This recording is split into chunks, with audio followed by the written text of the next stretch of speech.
परमात्मा के 24 अवतारों में जो 17वें नंबर के अवतार हैं, उनका पूर्ण नाम है कृष्णद्वैपायन महर्षि वेदव्यास। 5वां वेद श्रीमद् भागवत को कहा जाता है। वेदोपनिषद के बाद सबसे प्राचीन कोई ग्रंथ विश्व में है तो श्रीमद् वाल्मीकि रामायण है। जिसने जन्म लिया उसकी मृत्यु निश्चित है। नमस्कार, मैं वरुण कुमार, आप देख रहे हैं अमर उजाला। आज हमारे साथ एक बेहद खास मेहमान मौजूद हैं। आपने अक्सर इनके वीडियोस देखे होंगे, इनकी कई बातें सुनी होंगी और आज स्टूडियो में हमारे साथ मौजूद हैं श्री कृष्णचंद शास्त्री ठाकुर जी। तो बिना वक्त गवाए पहले सवाल से उनके साथ शुरू करते हैं और जानते हैं भागवत क्या है। ठाकुर जी, आपका बहुत बहुत स्वागत है अमर उजाला में। मेरा पहला सवाल आपसे यही है कि भागवत आखिर है क्या? ये वेद है, पुराण है या उपनिषद है? और इसी से जुड़ा मेरा एक सवाल ये भी है कि गीता और भागवत में क्या कोई अंतर है या दोनों एक ही हैं? धन्यवाद, बहुत सुंदर प्रश्न आपने किया है। असल में महर्षि वेदव्यास परमात्मा के 24 अवतारों में जो 17वें नंबर के अवतार हैं, उनका पूर्ण नाम है कृष्णद्वैपायन महर्षि वेदव्यास। उन्होंने 17 पुराणों की पहले रचना की, क्योंकि वेद तो अपौरुषेय है। वेद किसी पुरुष ने नहीं लिखा, किसी ऋषि ने नहीं लिखा। यत एतत् निश्वसितम् ऋग्वेदो यजुर्वेदो सामवेदो अथर्वांगिरसः इतिहास पुराणानि वेदानां पंचमो वेद। तो महर्षि वेदव्यास के मन में ये भाव जागृत हुआ कि ऐसा कुछ मैं करूं कि लोग उसको पढ़ें और उनको आत्मज्ञानानंद की सुखद अनुभूति हो। वो समझें शरीर क्या है, आत्मा क्या है, इंद्रियां क्या हैं और मैं जिसको बोलता हूं वो मैं तत्व क्या है, ताकि लोग शरीर में रहकर भी शरीर से भिन्नता का अनुभव करें और जिससे हम लोग आत्मज्ञान कहते हैं। तो 17 पुराणों को लिखा तो उनको लगा कि कुछ छूट रहा है, तो फिर महाभारत की रचना की। और मैं ऐसा मानता हूं कि महर्षि वेदव्यास की सबसे बड़ी रचना महाभारत है। अकेले महाभारत में 1 लाख मंत्र हैं, 1 लाख श्लोक हैं।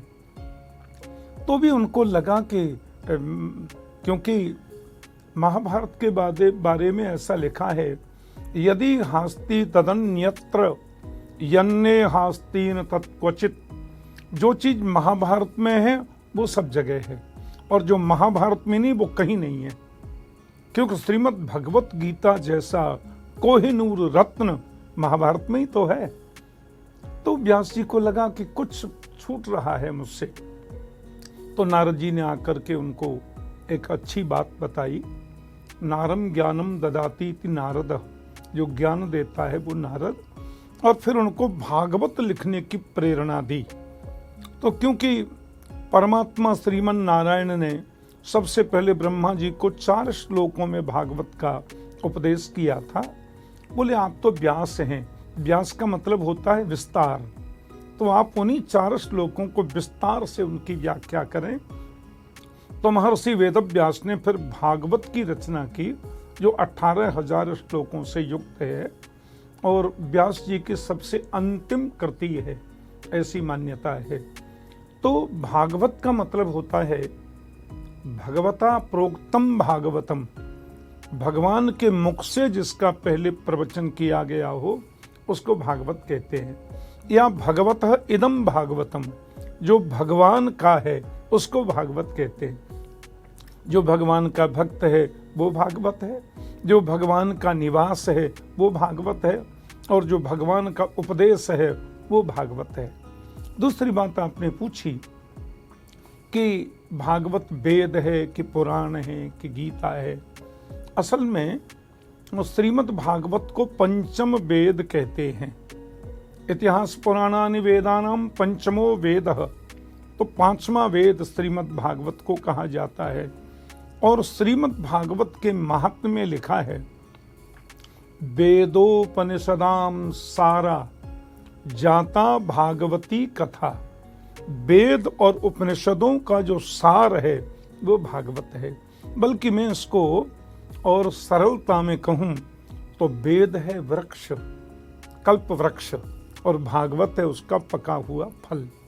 बिना वृक्ष के फल नहीं होता, बल्कि संपूर्ण वृक्ष का जो सार है वो एक फल में निहित होता है। इसलिए वेदोपनिषदाम सारा जाता भागवती कथा, वेद और उपनिषदों का सार यानी पंचम वेद श्रीमद् भागवत है। तीसरी बात आपने पूछी थी कि गीता में और भागवत में अंतर क्या है। श्रीमद् भगवत गीता में 700 श्लोक हैं, मुझे पूरे 700 कंठ याद हैं, और श्रीमद् भागवत में 18,000 श्लोक हैं, वह भी मुझे 18,000 कंठस्थ याद हैं। क्योंकि भागवत करते मुझे 50 वर्ष हो गए और 10 फरवरी को 50 वर्ष पूरे हो जाएंगे।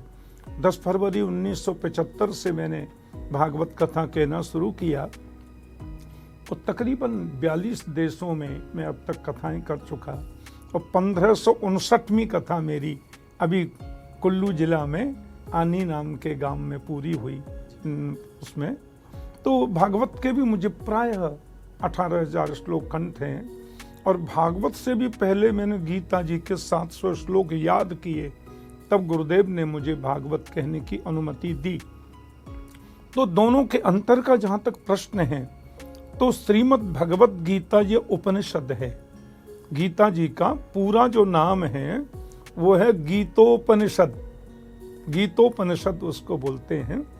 और आप देखेंगे श्रीमद् भगवत गीता का जब एक अध्याय पूरा हो, दूसरा अध्याय पूरा हो, तो उसके लास्ट में पुष्पिका लिखी रहती है, श्रीमद् भगवत गीतापनिषत्सु ब्रह्म विद्यायाम योग शास्त्रे अमुक अध्याय। तो गीता में जो सूत्र हैं, गीता में सूत्रात्मक बातें हैं, तो गीता में जिन बातों को सूत्रात्मक रूप में भगवान कृष्ण के मुखारविंद से महर्षि वेदव्यास ने वर्णित किया है, उन्हीं को भागवत में व्याख्या के रूप में बताया गया है। तो मैं कहूँगा गीता सूत्र है, भागवत उसकी व्याख्या है। वस्तुतः जहाँ ज्ञान की चर्चा है, वहाँ गीता की सूक्ष्म बातों को भागवत ने विस्तार से खोल के बताया है, इतना ही अंतर है। जी। अच्छा ठाकुर जी, एक बहुत बड़ा सवाल ये लोग अक्सर चर्चा करते हैं कि महाभारत को घर में नहीं रखना चाहिए, तो रामायण के लिए कहते हैं कि रामायण को रखना चाहिए, महाभारत को नहीं रखना चाहिए। आप क्या मानते हैं, और हमारे जो किताबें हैं उसमें क्या ऐसा कुछ इसके बारे में बताया गया है? देखिए, जैसा कि मैंने अभी बताया था, महाभारत इतना अद्भुत ग्रंथ है, इतना महान ग्रंथ है, दुनिया का सबसे बड़ा महाकाव्य, दुनिया का सबसे महाकाव्य बड़ा, और उसको इतिहास कहते हैं। भागवत तो पुराण है, महाभारत इतिहास है। इति ह स्फुटम आसह इतिहास। जैसे दुनिया का सबसे प्राचीनतम काव्य है श्रीमद् वाल्मीकि रामायण, वेदों के बाद, वेदोपनिषद के बाद सबसे प्राचीन कोई ग्रंथ विश्व में है तो श्रीमद् वाल्मीकि रामायण है। तकरीबन 17 लाख वर्ष पहले महर्षि वाल्मीकि जी ने अपने जीवन काल में रामचरित्र को लिखा। वाल्मीकि रामायण के रूप में एक महापुरुषोत्तम महामानव की गाथा उन्होंने बताई, और वो भगवान राम के जीवन काल की घटना को जीवन काल में उन्होंने लिखा, क्योंकि वहाँ वर्णन आता है जब नारद जी महाराज वाल्मीकि मुनि के आश्रम पे गए तो वाल्मीकि मुनि ने कहा मैं ऐसा कुछ करूं, क्या करूं बताइए। तो बोले आप रामचरित्र लिखो। बोले राम कौन? बोले वही जो कुछ दिन पहले आपके आश्रम पे आए थे, चित्रकूट जा रहे थे, आपने उनको रास्ता बताया, आपके यहाँ रुके और बड़ी आपकी आत्मचर्चा हुई, वही तो राम है। तो भगवान राम के अवतार को शास्त्रीय मान्यता के अनुसार तकरीबन 17 लाख वर्ष पूरे होने को जा रहे हैं, 17 लाख वर्ष चल रहे हैं। तो उसी समय वाल्मीकि रामायण लिखी, और दुनिया का सबसे बड़ा महाकाव्य महाभारत है। जैसे वाल्मीकि रामायण है, तो महाभारत में मैंने जैसे बताया अभी, यदि हास्ति तदन्यत्र यन्ने हास्ति न तत्क्वचित, जो चीज महाभारत में है वो सब जगह, और जो महाभारत में नहीं है वो कहीं नहीं है। चाहे वो आत्मज्ञान की चर्चा, चाहे कर्मयोग की चर्चा, चाहे नीति की चर्चा, चाहे राजनीति की चर्चा, मैं आपको क्या बताऊं, ज्ञान और विज्ञान सब महाभारत में है। तमाम रस जो भी हो सकते हैं सब कुछ उसमें है, नवरसों से समन्वित वो ग्रंथ है जी। लेकिन महाभारत का एक अध्याय आप रोज घर में पढ़ेंगे तो आपको कम से कम 11 साल लगेंगे पूरा महाभारत पढ़ते पढ़ते। अब महाभारत आपके घर में है और एक अध्याय आप रोज पढ़ रहे हैं, एक सर्ग जिसको बोल दें, तो आपको 10 से 11 साल लगेंगे पूरा करने में। अब 11 वर्षों में गृहस्थ आश्रम में, घर में कभी तू मैं नहीं हो, कभी कोई बात विवाद नहीं हो, ऐसा हो सकता है? संभव नहीं। अब जरा सा कोई बात, ओहो महाभारत रखा है इसलिए महाभारत हो गया, तो महाभारत के माथे मर देते हैं लोग। ये बिल्कुल फालतू बातें हैं, एकदम व्यर्थ की बातें हैं। मैं कहता हूं महाभारत घर में रखना ही चाहिए, महाभारत रोज पढ़ना ही चाहिए। महाभारत में आप विदुर नीति पढ़िए, क्या गजब की व्याख्या। विदुर नीति के कुछ अंश ऋषि चाणक्य ने लिए हैं अपने ग्रंथ में। चाणक्य नीति है ना हमारे यहाँ, वो तो अभी के हैं, कुछ 100 वर्ष पहले के। तो महर्षि चाणक्य ने सबसे ज्यादा प्रभावित होकर विदुर नीति से चाणक्य नीति लिखी। तो आप शांति पर्व पढ़िए महाभारत का, क्या गजब की व्याख्याएं हैं। आप उद्योग पर्व पढ़िए महाभारत में, क्या गजब की व्याख्या। आप विज्ञान के बारे में महाभारत में देखें तो कैसे विज्ञान की व्याख्या है। वायव्यास्त्र, पाशुपतास्त्र, आग्नेयास्त्र, ब्रह्म जिसको परमाणु अस्त्र कहते हैं वही तो ब्रह्मास्त्र है, एटम बम जिसको कहा जाता है। इन सब का आविष्कार कैसे हुआ? महाभारत। अध्यात्म चिंतन, आत्मचिंतन, आत्मज्ञान, गीता जैसा कोहिनूर महाभारत में ही तो है। तो महाभारत जरूर घर में रखनी चाहिए, और ये लोगों के मन की भ्रांति है कि महाभारत घर में नहीं रखनी चाहिए। महाभारत भी रखें, रामायण जी भी रखें, क्योंकि महाभारत रख लिया तो श्रीमद् भगवत गीता उसमें आई गई, और भागवत जी भी रखें, और केवल रखें नहीं, सायंकाल भोजन आदि से निवृत्त होकर सब लोग जब सोने लगे, एक व्यक्ति बैठकर पढ़ करके सुनाओ, सब बैठ करके सुन लो। आधा पौना घंटे में दिन भर की थकान दूर, रात को नींद बड़ी सुंदर आएगी और सब प्रभात बड़ा मंगलमय होगा। इसलिए महाभारत रखना ही चाहिए घर में। ठीक है। अच्छा ठाकुर जी, गीता में अक्सर, महाभारत में अक्सर भगवान श्री कृष्ण जब अपनी बात कहते हैं तो वो कहते हैं धर्म पर चलो, धर्म को निभाओ, धर्म के हेतु काम करो। तो जब वो धर्म की बात कर रहे होते हैं तो वो कौन से धर्म की बात कर रहे होते हैं? क्या ये हिंदू धर्म की बात हो रही होती है, या यहाँ धर्म का जो तात्पर्य है वो कुछ और है? श्रीमद् भगवत गीता में कृष्ण ने कम से कम 50 बार धर्म के बारे में चर्चा की है, पर एक बात उनकी बड़ी मार्मिक है, स्वधर्म में निधनम श्रेयो पर धर्मो भयावह। गीता में कृष्ण कहते हैं अपने धर्म पर चलना ही श्रेयस्कर है, पर धर्मो भयावह। पराया धर्म अपनाना या दूसरे धर्म से प्रेरित होना ये भयावह है, बल्कि पथभ्रष्ट होने जैसा है, जो ऊंचे से नीचे गिरने जैसा है। तो यहाँ किस धर्म की चर्चा कर रहे हैं कृष्ण? क्योंकि परधर्म तो उस समय था ही नहीं। भगवान कृष्ण ने 5173 वर्ष पहले जब श्रीमद् भगवत गीता का उपदेश अर्जुन को किया, उस समय तो कोई धर्म था ही नहीं, क्योंकि धर्म तो केवल एक ही है ना, जिसको हम सनातन धर्म कहते हैं। बाकी तो धर्म कोई है ही नहीं, बाकी तो मजहब है, पंथ हैं, और मजहब और पंथ ये धर्म होते नहीं। तो उस समय तो विश्व का तो सबसे बड़ा धर्म तो केवल सनातन है, जिसको तकरीबन 1,98,58,55,573 वर्ष हो रहे हैं। मतलब 200 करोड़ वर्ष हो जाएंगे 150 वर्षों के बाद। इतना प्राचीन सनातन धर्म है, जिस दिन से दुनिया की नींव रखी तब से सनातन धर्म है, और कोई धर्म है ही नहीं। इसी सनातन धर्म के जो हमारे 10 सूत्र हैं, मैं आपका 1 मिनट समय ले रहा हूं। इसी सनातन धर्म में जो 10 सूत्र हैं हमारे, धृति क्षमा दमोस्तेयम शौचमिंद्रिय निग्रह धीर विद्या सत्यम क्रोध दशकम धर्म लक्षणम, ये धर्म के 10 लक्षण हैं। उन्हीं धर्म के 10 लक्षणों में से तकरीबन 2100 वर्ष पहले एक महापुरुष हुए, यीशु मसीह।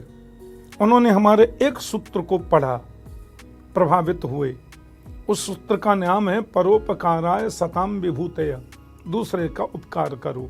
मरीज की सेवा, गरीब की सेवा, अपाहिज की सेवा, जितना बन सके उसकी सेवा।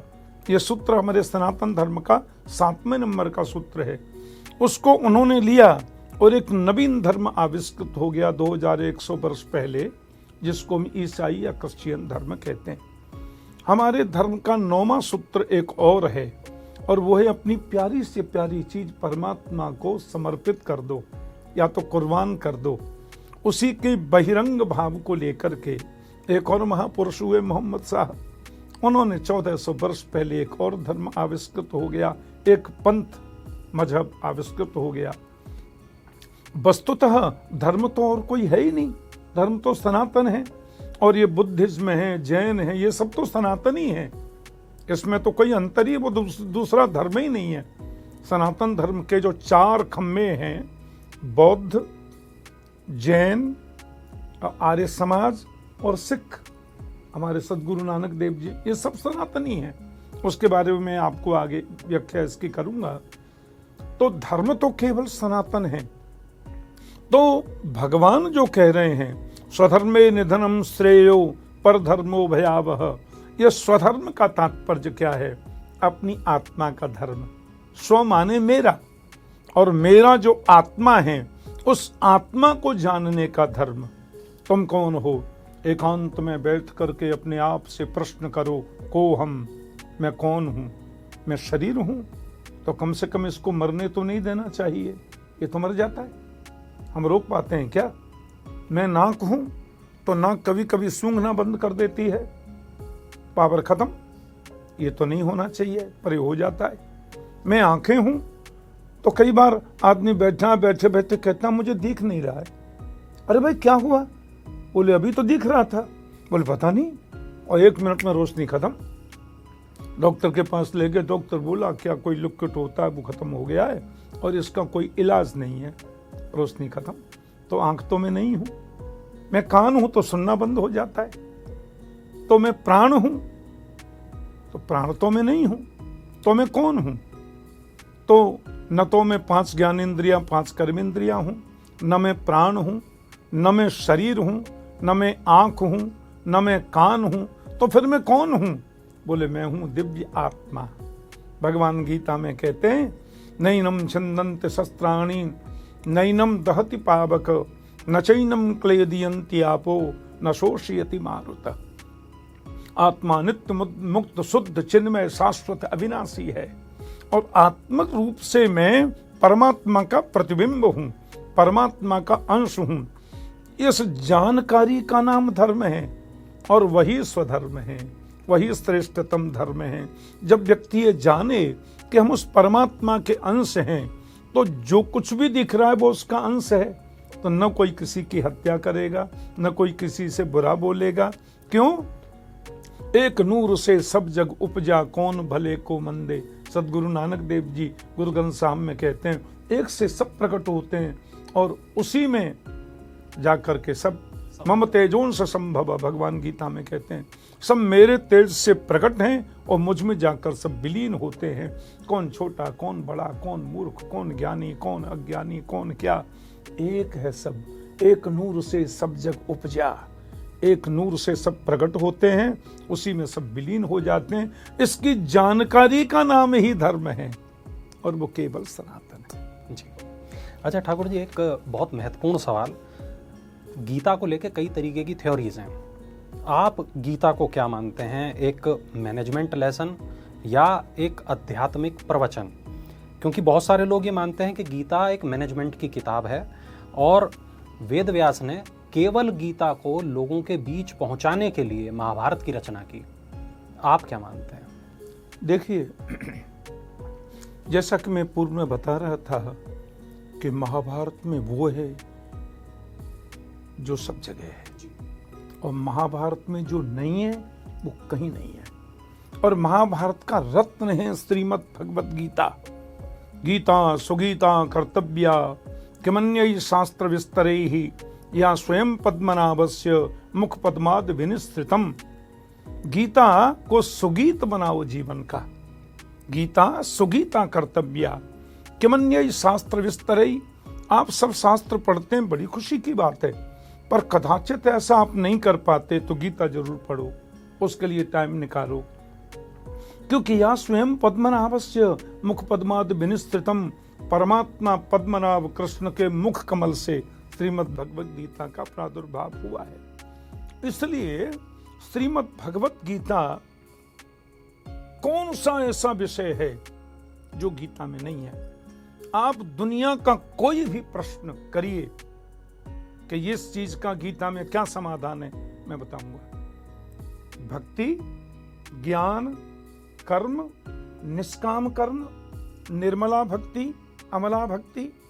भगवान गीता में कहते हैं ब्रह्मभूत प्रसन्नात्मा न सोचति न कांक्षति समः सर्वेषु भूतेषु मद भक्तिम लभते पराम। तो पराभक्ति, ज्ञान क्या है, विज्ञान क्या है, अध्यात्म क्या है, आत्मचिंतन क्या है? आप गीता का 15वां अध्याय देखें। हे भगवान, ऊर्ध्वमूलमदशाखम, तो ये संसार रूपी वृक्ष का व्याख्या की है। ये क्या उसकी मन में मैं आपको क्या बताऊं? गीता का एक एक श्लोक, क्या मैनेजमेंट गीता में जो व्याख्यापित है वो दुनिया में कहीं नहीं है। बड़े बड़े जो इस विषय के जानकार हैं भगवत गीता में। एक बार मलेशिया में कथा कर रहा था, कुआलालंपुर में, मलेशिया की राजधानी में।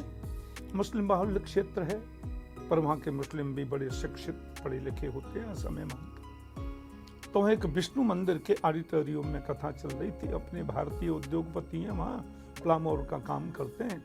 प्लामोर क्या कोई तेल निकलता है। तो एक मौलवी आते थे कथा सुनने, एकदम सफेद दाढ़ी, और वो कुर्सी पे पीछे बैठते थे। मैंने देखा वो एक मोती की माला रखते थे, उसमें कुछ जपते थे। कथा से उठे तो लोगों से पूछा, ये महाराज जी कहाँ ठहरे हैं ठाकुर जी? तो उन्होंने बताया यहाँ से 22 किलोमीटर दूर ठहरे हैं। वो मुझसे मिलने वहाँ पहुँच गए। मैं सेठ जी के बंगले पे रुका था कुआलालंपुर में। तो बोले मिलना चाहते हैं, आए मेरे पास। मैंने कहा पधारिए। आप आश्चर्य करेंगे, वो आदमी थ्रू आउट संस्कृत में मुझसे बात कर रहा है, और वो संस्कृत में मुझे बता रहे हैं कि मेरे पूर्वज मुरादाबाद के थे, हम लोग भारत से हैं। मेरे दादाजी मलेशिया आके रहने लगे और मैं मलेशिया आ गया। मैं संस्कृत पढ़ा हूँ, वेदों का मैंने अध्ययन किया है और भगवत गीता मुझे कंठ याद है। और फिर वो बोला कि मैं इकोनॉमी का छात्र रहा हूँ और मैं ऐसा मानता हूँ कि संसार के किसी भी व्यक्ति के मन की ऐसी कौन सी शंका है जिसका समाधान श्रीमद् भगवत गीता 1.5 मिनट में नहीं कर दे। ये मौलवी कह रहा है उनसे। तो गीता सब कुछ है। गीता क्या इकोनॉमी, क्या ज्ञान, क्या विज्ञान, क्या अध्यात्म, क्या व्यवहारिकता। गीता में मूलतः 6 बातें हैं। आहार शुद्धि, कैसा हमें भोजन करना चाहिए। गीता में कृष्ण कहते हैं जैसा तुम अन्न सेवन करोगे वैसा तुम्हारा जीवन बनेगा। आहार शुद्धौ सत्व शुद्धि, सत्व शुद्धौ ध्रुवा स्मृति। और उसको हिंदी में सीधे से कहूं तो तो जैसा खाओ अन्न वैसा हो बेमन, जैसा पियो पानी वैसी हो बेबानी। तो भगवान कहते हैं आहार शुद्धि बहुत जरूरी है। गीता में कृष्ण बता रहे हैं ज्यादा कड़वा, ज्यादा चटपटा, ज्यादा खट्टा ये अन्न का सेवन नहीं करना चाहिए। मांस मदिरा आदि का तो स्पर्श भी वर्जित है आत्मज्ञानी के लिए, क्योंकि उसमें वो सब कुछ समाप्त हो जाता है। आहार शुद्धि। दूसरा है विहार शुद्धि, हमारा विहार कैसा हो। तीसरा है आचार शुद्धि, आचारहीनम न पुनन्ति वेदाः। दूसरा है, चौथा है व्यवहार शुद्धि, हमारा व्यवहार कैसा हो। और पांचवा है अंगत विहार शुद्धि। अंगत विहार माने आंतरिक जो हमारा चरित्र है वो हमारा कैसा होना चाहिए। ये छठवां है आत्मशुद्धि। आत्म कल्याण की बातों को हम चिंतन के द्वारा कैसे जाने। गीता में सब कुछ है, गीता पढ़ ली तो सब कुछ पढ़ लिया। या स्वयं वो कहते हैं ना, गीता सुगीता कर्तव्या कमन्य शास्त्र विस्तरे। शास्त्रों के विस्तार में अपन नहीं जा पा रहे हैं तो गीता सब कुछ देगा, गीता में सब कुछ मिलेगा। ठीक है ठाकुर जी, एक बहुत ज़रूरी सवाल, गीता मृत्यु पर क्या कहती है? क्योंकि मैंने जो कहानी पढ़ी, मैंने केवल याज्ञवल्क्य की कहानी पढ़ी, एक उपनिषद से निकल कर आती है वो कहानी।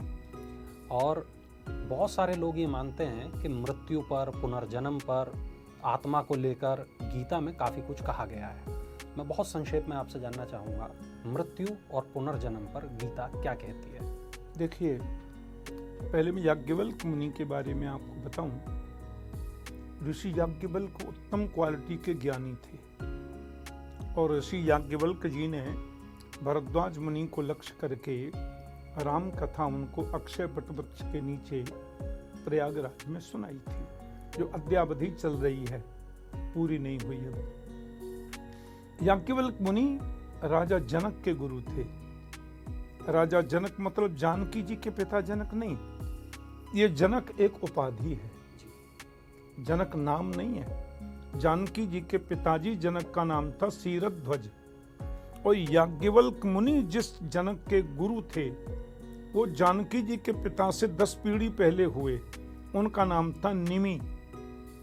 राजा निमि जनक उनका नाम था, जो निमेष के रूप में हमारी आंखों में विद्यमान रहते हैं। यदि वो नहीं हो तो पलक नहीं गिरेंगे, उसी को निमेष बोलते हैं। तो निमि था उनका नाम, वो बहुत बड़े ज्ञानी थे। भगवान श्रीमद् भगवत गीता में कहते हैं, जातस्य ही ध्रुवो मृत्यु ध्रुवम जन्म मृतस्य च। गीता का श्लोक है।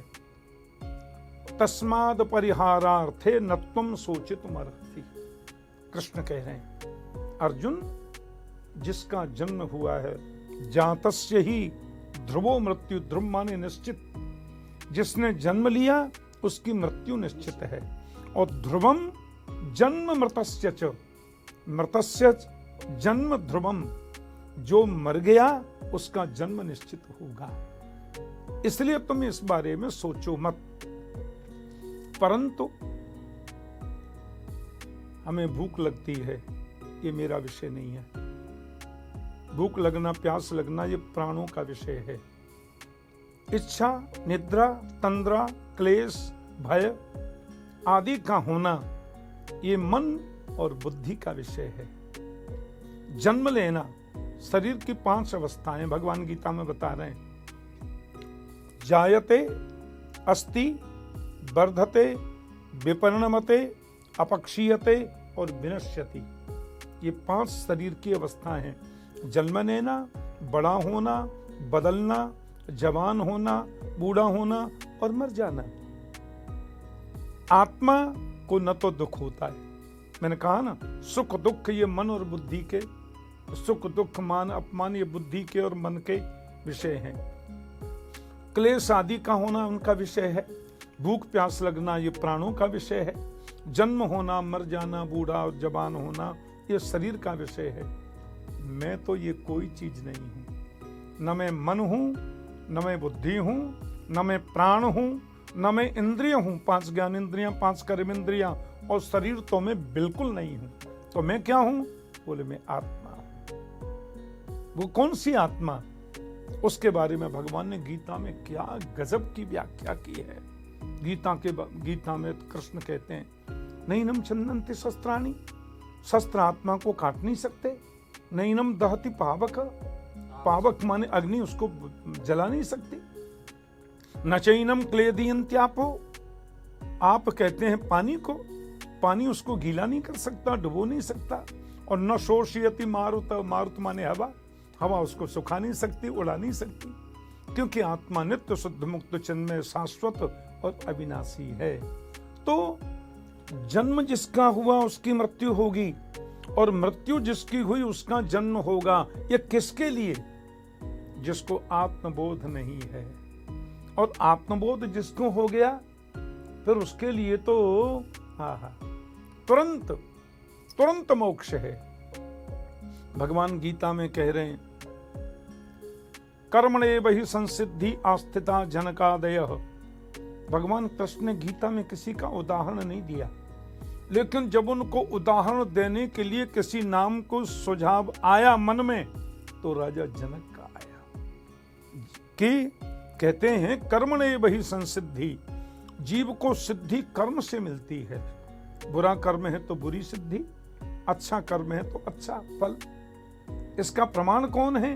बोले आस्थिता जनकादयः। इसका प्रमाण राजा जनक आदि हैं, जिन्होंने कर्म के माध्यम से ज्ञान को, जनक महाराज की 1500 से ज्यादा वेदांत की पाठशाला चलती थी। वो राजा होकर भी, इतने बड़े साम्राज्य के अधिपति होकर भी आत्मज्ञानी थे। तो परमात्मा कृष्ण श्रीमद् भगवद गीता में कहते हैं कि ब्रह्मा की सृष्टि का, संसार का सबसे बड़ा अपरिवर्तनीय सत्य यदि कोई है तो वो मौत है। जातस्य हि ध्रुवो मृत्यु ध्रुवम जन्म मृतस्य च। और भगवान गीता में कहते हैं अर्जुन, आश्चर्य की बात यह है कि हम मृत्यु को ही जिंदगी कहते हैं। गीता का वाक्य है। बोले क्या है ये मौत? बोले जिस दिन से हमने जन्म लिया उस दिन से मरना शुरू हो गया, उसी दिन से हम मर रहे हैं। मृत्युर्जन्म बताम वीर देहेन सहजायते अद्यवाब्द शताम तेरवा मृत्युर्वै प्राणिनाम ध्रुवः। श्रीमद् भगवत गीता के इस वाक्य, ये भागवत का श्लोक है, श्रीमद् भागवत महापुराण का, उसमें उसी सूत्र की व्याख्या कर रहे हैं। मैंने कहा ना गीता की व्याख्या भागवत में है कि भगवान कहते हैं, वहां पे वसुदेव जी वर्णन कर रहे हैं कि मृत्युर्जन्म बताम वीर, जिसने जन्म लिया है उसकी मृत्यु सुनिश्चित है। क्यों? कि देहेन सहजायते, ये मौत कुछ और नहीं है, हमारी खास बहन का नाम मौत है। देहेन सहजायते, जिस गर्भ से शरीर जन्म लेता है उसी गर्भ से मौत जन्म लेती है। अद्यवाब्द शताम तेरवा मृत्युर्वै प्राणिनाम ध्रुवः। आज कल 100 वर्ष बाद मरना पड़ेगा। मैं जिस समय आपके सामने बैठा था उस समय शरीर जैसा था वैसा अब नहीं है, मैं मर चुका।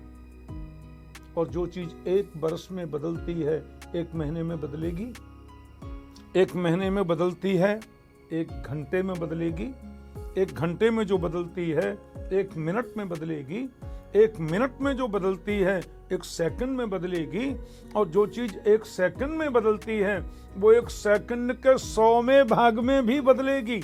इस बदलने का नाम ही मौत है। और जिस दिन से हमने जन्म लिया उसी दिन से मरना शुरू, हमारा मीटर शुरू। और जिस दिन उसकी अंतिम परिस्थिति आएगी उस दिन प्राण निकल जाएंगे, बात खत्म। तो ये जो है मृत्यु अपरिवर्तनीय सत्य है, इसको कोई टाल नहीं सकता। और देखा जाए तो हम जी नहीं रहे, पल पल में मर रहे। जो परिवर्तन हो रहा है, मैंने कहा राम, तो र कहते समय जैसा मैं हूं वैसा मां कहते समय नहीं हूं। हर नैनो सेकंड में चीजें बदल रही हैं और यही बदलाव मृत्यु है। बहुत गहरी बात आपने कही ठाकुर जी। ठाकुर जी, एक बहुत महत्वपूर्ण सवाल ये कि तमाम इंटरनेट पे ये बातें भरी पड़ी हैं कि ये काम कर लो तो ये ऐसा हो जाएगा, वो काम कर लो तो वैसा हो जाएगा। तमाम रत्न हैं, तमाम उपाय हैं, वास्तु से जुड़े हुए तमाम चीज़ें कही जाती हैं। लेकिन जो भगवत गीता है ये तो कर्म पर जोर देती है। तो ये जो बाकी जो तमाम चीज़ें चल रही हैं इस पर क्या राय आप रखेंगे, क्या कहेंगे? ये अकर्मण्यता का द्योतक है। मैं श्रीमद् भगवत गीता से ही इसका जवाब दूंगा। कर्म प्रधान है। कर्मण्येवाधिकारस्ते मां फलेषु कदाचन मां कर्म फल हेतुर्भू माते संगोस्त कर्मणि। कर्म करो। श्रीमद् भागवत में इसी को कृष्ण व्याख्या कर रहे हैं भागवत महापुराण में। कर्मणा जायते जंतु कर्मणैव विलीयते सुखम दुखम भयं क्षेमम कर्मणैवाभिपद्यते। जीव का जन्म कर्म से होता है, जीव की मृत्यु कर्म से होती है, जीव को सुख कर्म से मिलता है, जीव को दुख भी कर्म से मिलता है। फिर भगवान कृष्ण भागवत में आगे कह रहे हैं, अस्ति चेदि स्वर कश्चित फलरूप्यन्न कर्मणाम कर्तारम भजते सोपी न ह्यकर्तु प्रभुर्हि स। भगवान कहते हैं यदि ईश्वर नाम की कोई चीज है, बहुत बड़ी बात कह रहे हैं, अस्ति चेत ईश्वर कश्चित, यदि ईश्वर नाम की कोई चीज है तो वह भी फल उसी को देगी जो कर्म करता है। जो कर्म नहीं करता उसको फल ईश्वर भी कभी नहीं देता। और श्रीमद् भगवत गीता में श्री कृष्ण कहते हैं कर्म करो, मेरी याद भी करो, मेरा स्मरण भी करो। केवल कर्म करोगे, मेरी याद नहीं करोगे तो कर्म सफल होगा, इसमें क्वेश्चन लग जाएगा। और केवल मेरी याद ही करते रहोगे अब और कर्म नहीं करोगे। एक बच्चा आया मेरे पास, स्टूडेंट था, बोले मैं टीवी में देख रहा था, कोई ये कह रहे थे वक्ता जी कि वो बेल पत्र पर शहद लगा लगा के शंकर जी को चिपकाओ, 99.9% नंबर आएंगे, पास हो जाओगे। गुरुजी मैंने उसी दिन से शुरू कर दिया, रोज सब्जी को मैं दूध पानी मिला करके स्नान कराता और बेल पत्र पर पूरा शहद लगा करके उनको चढ़ाता। गुरुजी किसी भी विषय में पास नहीं हुआ, फेल हो गया बुरी तरह से। मैंने कहा शंकर जी नाराज हो गए। बोले क्यों?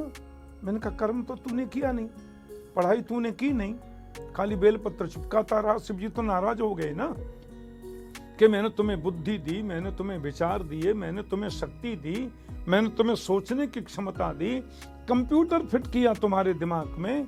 भले आदमी काम करता नहीं है, बेलपत्र चिपका रहा है, मेरे ऊपर शहद लगा लगा के फेल तो होना ही है, बल्कि और बुरी तरह से फेल होना था। 10-5 जो नंबर आए वो भी नहीं आते थे। अकर्मण्य व्यक्ति परमात्मा को बिल्कुल पसंद नहीं है।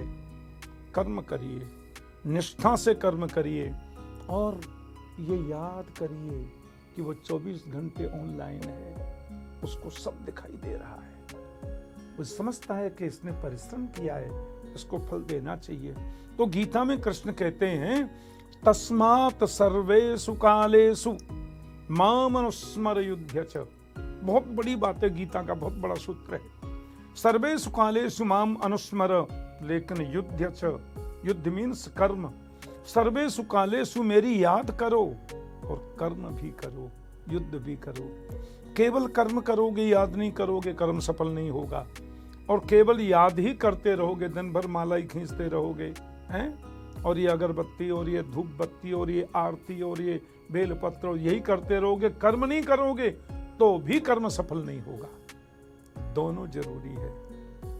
हम लोग एक हिंदी का पद गाते हैं, उसकी एक लाइन है, काम करते चलो नाम जपते चलो, हर समय कृष्ण का ध्यान धरते चलो, काम की वासना को मिटाते चलो, कृष्ण गोविंद गोपाल गाते चलो। ठाकुर जी इसी से जुड़ा एक सवाल मेरा ये कि बहुत सारी फिल्मों में राधा और कृष्ण पर तमाम बातें कही जाती हैं कि हमारा प्रेम राधा कृष्ण जैसा है, उनकी तस्वीरें इस्तेमाल की जाती हैं, उनके रेफरेंसेस इस्तेमाल किए जाते हैं, और ये जो पूरी चीज़ होती है इसमें अध्यात्म कहीं दिखता है नहीं। आप राधा और कृष्ण के प्रेम को अध्यात्म की नजर से किस तरह देखते हैं? देखिए, ये नारायण है। दुनिया की सर्वोच्च सत्ता का नाम नारायण। जितने भी देवी हैं, जितने भी देवता हैं, सबके माता पिता का नाम लिखा है शास्त्रों में। नारायण के माता पिता का कोई नाम नहीं है। क्यों? उसका पिता कोई होता ही नहीं। वेद में लिखा है, हिरण्यगर्भ समवर्तताग्रे भूतस्य जातः पतिरेक आसीत सदाधार पृथ्वीं यामुपेयाम कस्मै देवाय हविखा विदेमा। ये ऋग्वेद का मंत्र है। परमात्मा नारायण सबसे पहले थे, मध्य में सब में हैं, और अनेक रूप रूपाय विष्णवे प्रभु विष्णवे। विष्णु सहस्रनाम महाभारत में लिखा है। विष्णु सहस्रनाम भी महाभारत में है और ये उसी का श्लोक है। अनेक रूप रूपाय विष्णवे प्रभु विष्णवे, परमात्मा विष्णु सब में विद्यमान है। हमारे यहाँ सृष्टि संचालित होती है शक्ति और शक्तिमान। तो ये है शक्तिमान, ये है शक्ति। इस शक्ति का नाम है लक्ष्मी। और उसी नारायण को जब त्रेता में राम का रूप लेकर के नारायण आए तो ये हो गए राम और ये हो गई सीता। तो नारायण की पत्नी लक्ष्मी, नारायण राम, राम की भार्या सीता। अब वही नारायण राम द्वापर में कृष्ण बन के आए, तो यही लक्ष्मी सीता द्वापर में रुक्मिणी बन के आई। तो कृष्ण की पत्नी रुक्मिणी। तो राधा कौन है? बोले राधा कृष्ण ही है और कृष्ण ही राधा है। मैं कभी कभी अपने मंच से बड़ी घोषणा में बोल देता हूं, लाखों लोगों के बीच फिल्म वाले राधा के बारे में ABCD नहीं जानते। राध साध संसिद्धौ धातु से राधा शब्द व्युत्पन्न होता है। राधा का मतलब होता है मन की अंतर्मुखी वृत्ति। ये कोई लैला मजनू का प्रेम नहीं है फिल्मों जैसे, ये कोई हीर रांझा की कहानी नहीं है। राधा निष्काम ब्रह्म है, कृष्ण ब्रह्म है। तो कृष्ण की आह्लादनी शक्ति राधा है, बल्कि मैं कहूंगा कृष्ण ही राधा है, राधा ही कृष्ण है। दोनों में बिल्कुल अंतर नहीं है। और काम की वासना, संसार के लोग वह हमारा राधा कृष्ण जैसा, अरे तुम क्या जानो प्रेम क्या है? राधा कृष्ण के प्रेम की 1% परिस्थिति ABCD नहीं जानते तुम। राधा कृष्ण का प्रेम क्या? राधा ही कृष्ण है, कृष्ण ही राधा है। वो तो जो ज्ञानी लोग हैं, जो महापुरुष लोग हैं, उनको सुख देने के लिए कृष्ण ही 2 रूपों में दर्शन देते हैं, राधा माधव। मन की अंतर्मुखी वृत्ति राधा है। संस्कृत व्याकरण में मन की अंतर्मुखी वृत्ति का नाम राधा। अच्छा, एक बात आपको बताएं, आप वृंदावन में जाएं, आप तो जाते होंगे। वृंदावन में बहुत मंदिर है, बहुत पावन भूमि है। यत्र प्रविष्टो सकलोपि जंतु आनंद सच्चित घनताम उपैति। वृंदावन ऐसी भूमि है जहां प्रवेश करने पर जीव जंतु भी सच्चिदानंद घन परमात्मा का रूप हो जाता है, ऐसा लिखा है वृंदावन महिमामृतम में। तो वृंदावन के मुख्य 7 देवालय हैं, 7 देवालय। उसमें गोविंद देव, गोपीनाथ, मदन मोहन, श्री राधा रमण देव, श्री राधा वल्लभ लाल, राधा जुगल किशोर और बांके बिहारी, ये 7 देवालय हैं। इनमें 3 मुख्य मंदिर हैं, बांके बिहारी, राधा वल्लभ लाल और राधा रमण जी। और वृंदावन में जाने वाला इन 3 मंदिरों में जरूर जाता है। बिहारी जी का कितना विश्व प्रसिद्ध मंदिर है। बिहारी जी में राधा रानी की मूर्ति कहाँ है? आपने देखा है? नहीं है। केवल बगल में एक गद्दी रखी है और वहां किशोरी जी का एक मुकुट भ्रकुटी वहां विराजमान है। दूसरा वृंदावन का सबसे बड़ा मंदिर राधा वल्लभ मंदिर, नाम है राधा वल्लभ। वहां राधा रानी कहाँ है? राधा रानी है ही नहीं। वहां भी गद्दी है और भ्रकुटी रखी है। तीसरा विश्व प्रसिद्ध मंदिर है राधा रमण देव, वहां भी राधा रानी की मूर्ति नहीं है, जबकि हमारे यहाँ जुगल उपासना है। तो राधा रमण जी सालग्राम से प्रकट हुए। तो किसी ने पूछा फिर यहाँ बांके बिहारी जी में राधा रानी क्यों नहीं है? बोले बिहारी जी के दिल में राधा है, राधा के हृदय में बांके बिहारी है। उनके प्राकट्यकर्ता श्री हरिदास जी महाराज ये बताना चाहते हैं कि दोनों दो हैं ही नहीं, तो मैं चाहकर भी दो नहीं दिखा पा रहा हूं। ये तो हमें सुख देने के लिए राधा माधव के रूप में दिखते हैं। दूसरी बात, हमारे यहाँ एक गोपाल सहस्त्रनाम स्तोत्र मंत्र है, उसमें एक श्लोक है, राधा कृष्ण स्वरूपाम्बई कृष्णम राधा स्वरूपिणम कलात्मानम निकुंजस्थम गुरुरूपम सदा भजे। बड़ा स्पष्ट लिखा, राधा कृष्ण स्वरूपाम्बई, राधा कृष्ण ही है और कृष्णम राधा स्वरूपिणम, कृष्ण ही राधा स्वरूप है। कलात्मानम निकुंजस्थम, ये तो कला के स्वरूप में निकुंज में सुखदेव जी के गुरु रूप में विद्यमान है। वस्तुतः राधा ही कृष्ण है, कृष्ण ही राधा है। ये जो अंतरंग भक्त हैं, प्रेमी हैं, उनको दर्शन देने के लिए राधा माधव के रूप में देखते हैं। एक जगह और लिखा है, एक ज्योति रभु द्वेधा राधा माधव रूपकम, एक ही ज्योति दो रूपों में परिणत हो गई, उसे हम राधा और माधव कहते हैं। लेकिन जो लोग एक व्यावहारिक दृष्टि से लैला मजनू जैसे, हीर रांझा जैसे ये फालतू दो कौड़ी के लोगों के प्रेम को राधा कृष्ण के प्रेम से जोड़ते हैं या अपने दृष्टि से उसको जोड़ने का प्रयास करते हैं, वो अपराध ही नहीं कर रहे हैं, पाप भी कर रहे हैं। ये केवल अपराध नहीं है, पाप भी है। राधा निष्काम ब्रह्म है, राधा परम तत्व है, राधा दिव्य तत्व है, क्योंकि राधा कृष्ण है, कृष्ण राधा है। ठाकुर जी, एक मैं आपकी कथा सुन रहा था, उसमें आपने कहा कि जो जैन मत के भगवान हैं, भगवान महावीर और भगवान बुद्ध, जो बौद्ध धर्म के प्रवर्तक जिनको कहा जाता है, आपने उनको विष्णु अवतार बताया एक जगह। बहुत सारे लोग इस बात से सहमत नहीं हैं। आपके क्या तर्क हैं इसको लेकर? आप क्यों मानते हैं कि वो विष्णु अवतार हैं, और जो लोग इसको नहीं मानते उनके क्या तर्क हैं? श्री महावीर जी को मैंने विष्णु अवतार नहीं कहा।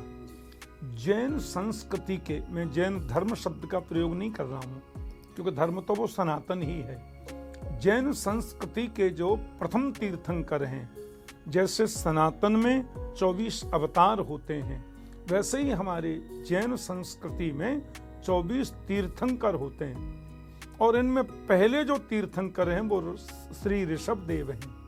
आप दक्षिण में देखो, श्रवणगढ़ वेला एक जगह है, वहाँ ऋषभ देव जी का बड़ा अद्भुत, बड़ा दिव्य मंदिर है।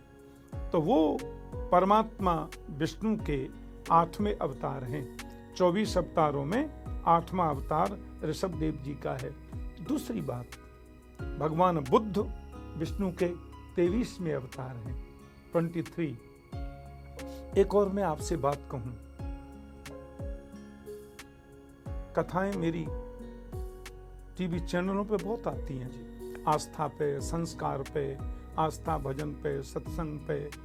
अभी संतवाणी, एक शुभारती चैनल, संतवाणी पर या शुभारती पर अभी 3 तारीख से फिर आएगी कथा लाइव, और पूरे 156 देशों में लोग लाइव देखते हैं। और जब से चैनल शुरू हुए तब से मैं इनको कथाएं देता रहा, जब यूट्यूब चैनल आदि नहीं थे। एक मौलवी कह रहे थे, मेरी कथा सुनी होगी,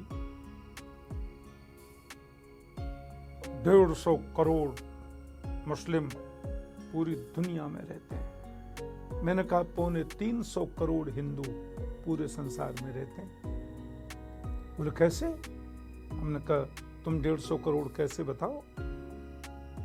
तो फिर वो गिनाने लग गए, सिया सुन्नी, क्योंकि विश्व में सर्वाधिक जातियां इस्लाम में होती हैं।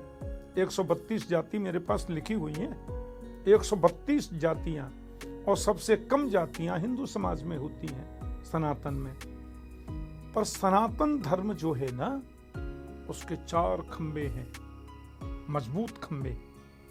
सनातन धर्म का जो सबसे मजबूत प्राचीन खंबा है वो जैन है। जैन तकरीबन मैं जो अभी 1559 कथाएं कर चुका, सप्ताह कथा, एक कथा में 8 दिन लगते हैं, तो 1559 में कथा पूरी कर चुका भागवत की। 1559 कथाओं में 200 से कुछ ज्यादा जैन परिवारों में मैंने कथा की है, भागवत की कथा। और ऐसे 10,000 से ज्यादा जैनी परिवारों को मैं जानता हूं कि जैन की बेटी अग्रवाल जी के यहाँ ब्याही है और अग्रवाल की बेटी जैन के यहाँ ब्याही है। दिल्ली के बहुत प्रसिद्ध परिवार है, जगदीश राय जैन, बहुत बड़े फेमस व्यक्ति हैं, उद्योगपति। उनके यहाँ मेरी कथा हुई। उनके 5 पुत्र हैं और 5 जो पुत्र वधू हैं अग्रवाल परिवार की हैं। तो जैन धर्म अलग होता तो शादी कैसे होगी? धर्म तो है ही नहीं अलग, धर्म तो वो सनातन है। सनातन धर्म के 3 मुख्य रूप हैं, आप ध्यान से सुने। सनातन धर्म में शरीर को जलाते हैं, दफनाते नहीं है। जैन, बौद्ध, सिख, आर्य समाज, ये सब शरीर को जलाते हैं, दफनाता कोई नहीं है। सनातनी है पक्के, सनातन धर्म है।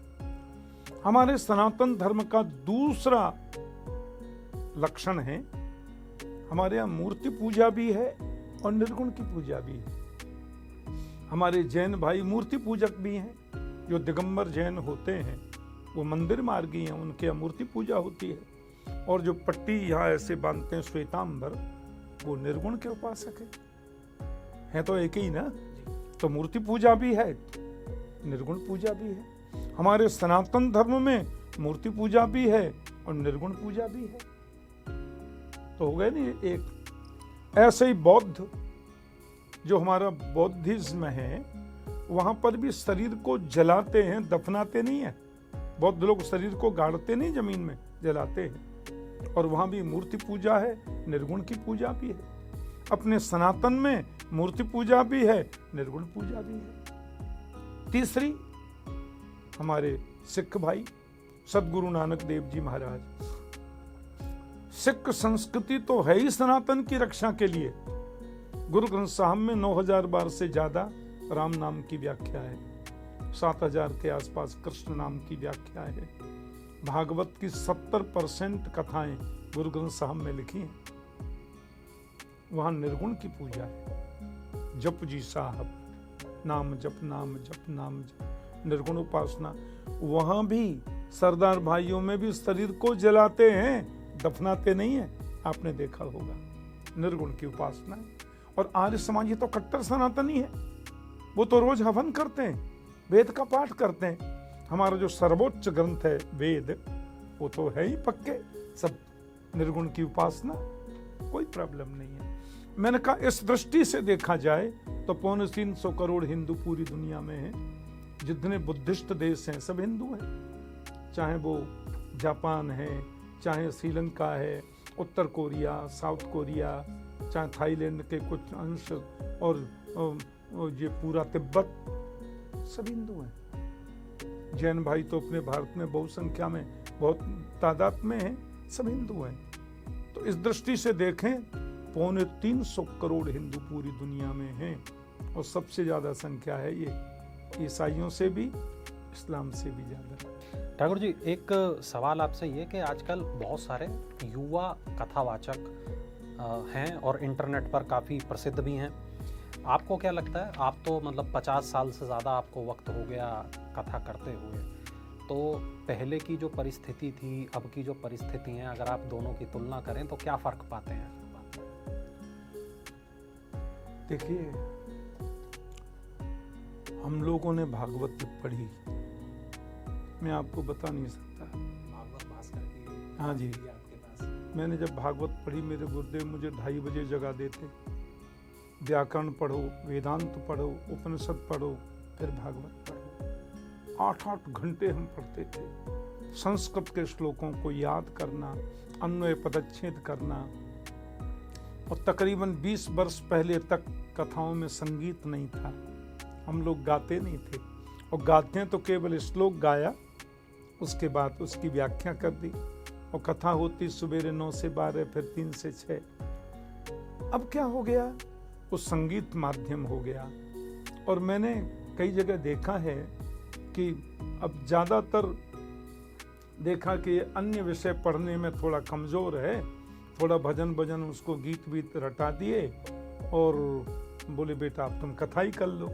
कथा करी और उसमें एक और आ गया, वो सजावट बड़ी करते हैं, बड़ी कोई बुराई नहीं है, खूब सजावट करो, कोई दोस्त थोड़ा ही है, पर विद्या की सजावट करो ना, अध्ययन की सजावट करो। विद्वान का जो विद्या वपुषा वाचा, वक्ता को विद्वान होना चाहिए।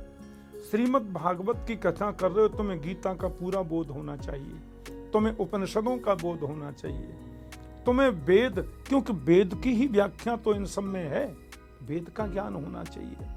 फिर व्याकरण पढ़ना चाहिए, और व्याकरण में भी एक निरुक्त व्याकरण है, वो जरूर पढ़नी चाहिए। जैसे इदम द्रक्षति दिदिंद्र, इदिंद्र एव इंद्र, एक एक शब्द की व्याख्या निरुक्त व्याकरण से भी होती है। अब कई अच्छे बच्चे पढ़ते भी हैं, कई नए विद्वानों में अच्छे परिश्रमी भी हैं जो अच्छा। आपको कौन पसंद है? जैसे हमारे यहाँ पुंडरीक गोस्वामी हैं वृंदावन में, थ्रू आउट इंग्लिश में भी करते हैं और वो अच्छा कर रहे हैं। और भी एक दो हैं, एक मेरा पुत्र है चिरंजीव इंद्रेश उपाध्याय, आज पूरे विश्व में भगवान की कृपा है, खूब भागवत करते हैं। अभी वो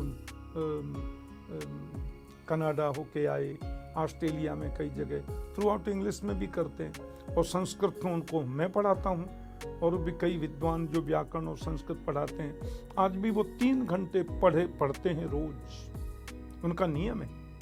जब तक इतना पढ़ नहीं लेंगे तब तक सोएंगे नहीं। और भगवान की कृपा, आगे 2 साल तक उन पर टाइम नहीं है, लगातार कथाएं रहती हैं। और यूथ बहुत जुड़ रहा है उनसे, जो युवा वर्ग है। ये प्रसन्नता की बात है। मेरा पुत्र है इसलिए मैं बड़ाई नहीं कर रहा हूँ, लोगों ने मुझे जो बताया कि उसके कहने का जो तरीका है, जो उसके भाव हैं। फिर दूसरा, व्यास मंच पर सत्य संभाषण, व्यास मंच पर सच्चाई का उद्घोष। सनातन धर्म की यह सबसे बड़ी विशेषता है, निंदा किसी की नहीं, निष्ठा एक में। किसी धर्म की निंदा नहीं, हम लोग किसी धर्म की निंदा करते ही नहीं, पर हमारा सर्वश्रेष्ठ है ये तो हम कहेंगे, क्योंकि वो है ही सबसे प्राचीन है।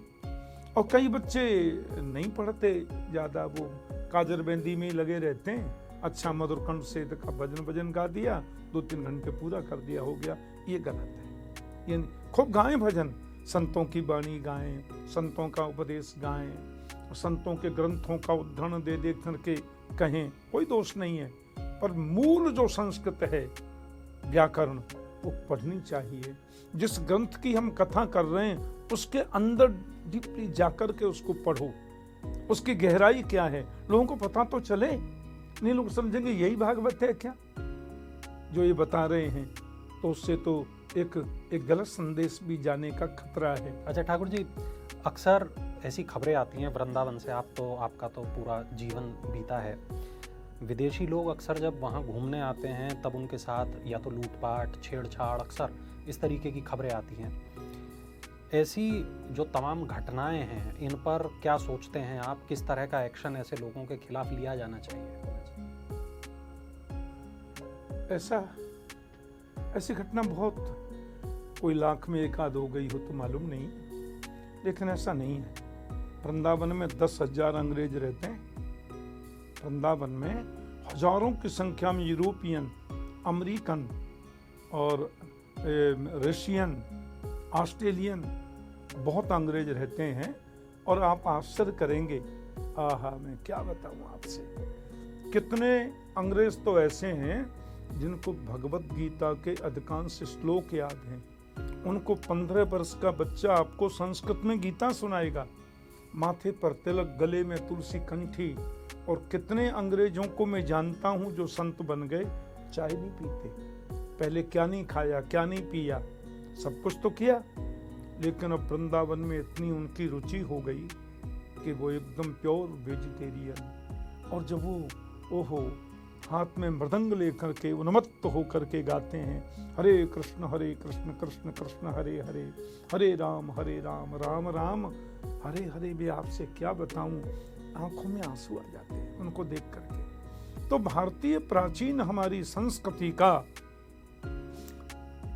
मैं आपसे क्या बताऊं, 500 से ज्यादा मंदिर तो अमेरिका में हैं हमारे सनातन धर्म के। कई मंदिरों के ऑडिटोरियम में मैं कथा करता हूँ स्कॉन के माध्यम से, कितने अंग्रेज जुड़े हैं। तो ऐसी कोई घटना प्राय होती नहीं, और कोई लाख में एक आध कोई हुई हो तो मुझे याद नहीं है। और वृंदावन में तो बड़े सुख में रहते हैं, बल्कि कितने अंग्रेज तो ऐसे हैं जो वृंदावन कभी छोड़ते नहीं, कितने तो सिले वस्त्र नहीं पहनते। हाँ, अन्य तीर्थों में कई जगह ऐसी घटनाएं हो जाती हैं लूटपाट की।